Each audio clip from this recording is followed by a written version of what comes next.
धन्ना जाट 1415 ईस्वी में दियोली शहर गांव धुआ में हुआ था, जो राजस्थान के टोंक जिले में है। अब मैंने धन्ना जाट का प्रकरण इसीलिए उठाया कि ईश्वर को प्राप्त करने के लिए सबसे अच्छी प्रेरणा वहां से मिल सकती। क्या है कि धन्ना जाट जब बहुत छोटा था, बहुत ही छोटा बच्चा था, तो क्या हुआ कि उसके यहाँ साधु संत उसके गांव में आते रहते थे। वो देखता था कि वो एक शालिग्राम की पूजा कर रहे हैं, कैसे पूजा कर रहे हैं, कैसे, उसे बहुत अच्छा लगता था। भोग लगा रहे हैं, उसको खाना खिला रहे हैं भगवान को और खुद खा रहे हैं। एक दिन ऐसे ही उसने बचपने में भगवान साधु जी से कहा कि महाराज हमें भी भगवान दे दीजिए, हम भी भगवान की सेवा करना चाहते हैं। साधु जी मुस्कुराए। उन्होंने सोचा वाह, बच्चा है, भक्ति है, लेकिन वो अपना तो नहीं दे सकते थे। तो उन्होंने बगल में पड़ा एक काले कलर का पत्थर उसको दे दिया। बोले बेटा यही भगवान है।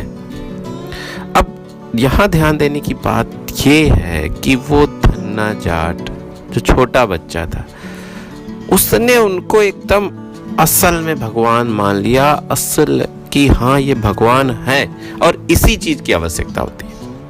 हमारे सामने सूरज भगवान है, प्रत्यक्ष देवता है, सामने है, लेकिन फिर हम नहीं मानते कि यार क्योंकि हमने एक दिमाग में बसा लिया है कि भगवान वही है जो हमें वरदान देंगे, जो आएंगे और ये लो क्या चाहिए हम वर मांगे, जो हमने धारावाहिक वगैरह वगैरह में देखा है।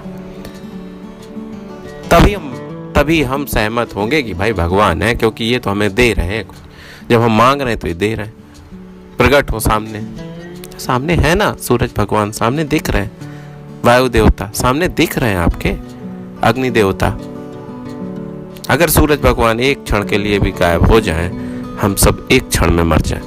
लेकिन नहीं मानना है ना कि भाई नहीं। तो जो सामने है प्रत्यक्ष देवता है, तो वही चीज मैं बोल रहा हूँ। उसने इतनी शिद्दत से उस पत्थर को बोला कि नहीं ये भगवान है, और उसने सर में लगाया, माथे में लगाया, इतना कोस के उसकी आंखों से आंसू छलकने लगे। गया माँ को बताया, रख दिया अपनी जगह पे, पूजा करने लगा। उसे नहीं पता था कि किसमें तुलसी की पत्ती चढ़, उसने देखा था बस पत्ता चढ़ता है, ले आए पत्ते, बड़े बड़े पत्ते ले आए, आम के पत्ते ले आए। उसको तो पता है यार, उसकी तो श्रद्धा थी कि यार ये भगवान है और भगवान को हरी पत्ती चढ़ाते हैं साधु जी, मैं भी चढ़ाऊंगा। चढ़ाया।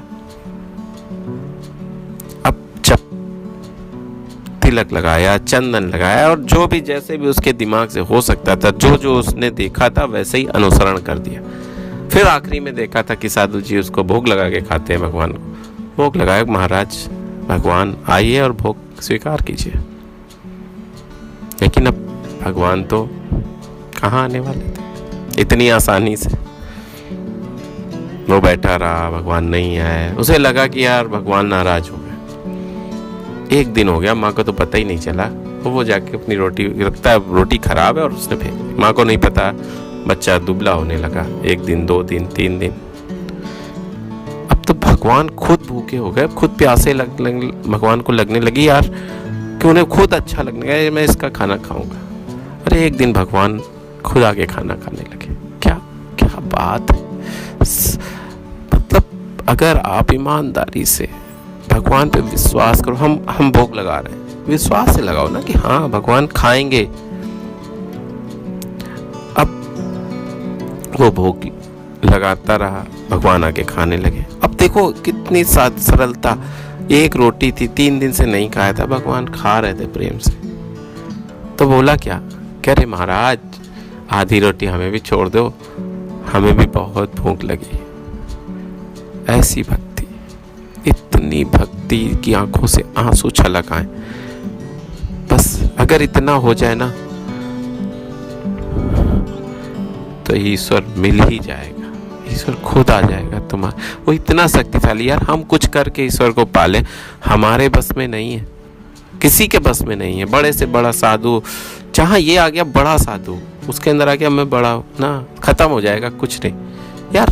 तुम तो भगवान तो है ना शक्तिशाली, अरे हम नहीं, हम गंदे हैं, हम कुछ हैं, लेकिन भगवान रूपी माँ तो है जो हमें तुरंत नहला सकती है, हमारे हाथ पकड़ सकती है, चीट करके ले जाएगी वो।